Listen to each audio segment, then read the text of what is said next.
अकोला शहरातील नागरिकांना कर विभागामार्फत थकीत मालमत्ता कराची रक्कम थेट मालमत्ता पत्रकावर चढवण्यात येईल अशा प्रकारे चुकीची आणि दिशाभूल करणारी माहिती दिली जात असल्याचा आरोप करत महाराष्ट्र नवनिर्माण सेनेतर्फे आयुक्तांना निवेदन देण्यात आलं।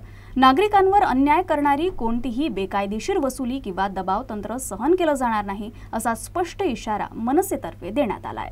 मनसे जिल्हाध्यक्ष पंकज साबळे आणि शहराध्यक्ष सौरभ भगत यांच्या नेतृत्वाखाली दिलेल्या निवेदनात म्हटलं की मालमत्ता पत्रक हे महसूल विभागाचे अधिकृत रेकॉर्ड असून महापालिकेला त्यात थकीत कराच्या नोंदी करण्याचा कोणताही अधिकार नाही। महसूल नियमानुसार पत्रकावर फक्त मालकी, व्यवहार, बँक चार्ज किंवा न्यायालयीन नोंदीच करता येतात।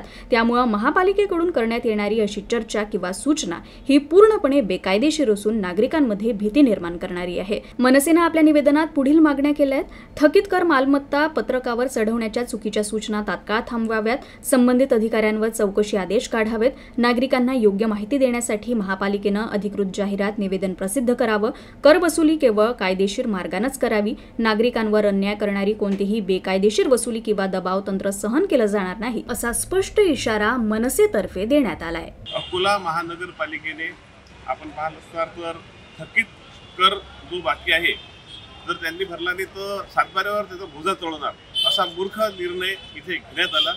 वास्तविक पाहता हे पूर्ण अधिकार मान्य जिल्हाधिकारी यांना आहे।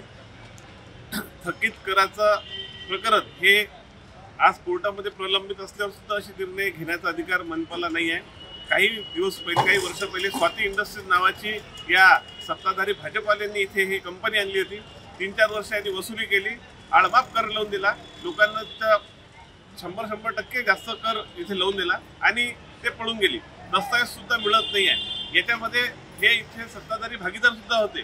मी तुम्हाला एक सांगतो, सध्याच्या तारखेत महानगरपालिकेचं हे प्रकरण टॅक्सचं कोर्टामध्ये प्रलंबित असल्यावर सुद्धा इथे आज हे स्वतःच्या मूर्खासारखे इथे अधिकार यांनी मांडलेले आहे। आम्ही महानगरपालिकेला या संदर्भात निवेदन दिलेलं आहे। प्रत्येक दिवशी वर्तमानपत्र उघडलं की पूर्ण निगेटिव्ह न्यूज देण्यात येते।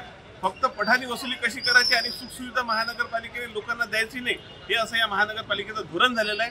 जर 8 दिवसात हा निर्णय जर मागे घेतला नाही तर महानगरपालिकेच्या मध्ये बसणारे कर्मचारी आहे त्याला महाराष्ट्र नवनिर्माण सेना बसू देणार।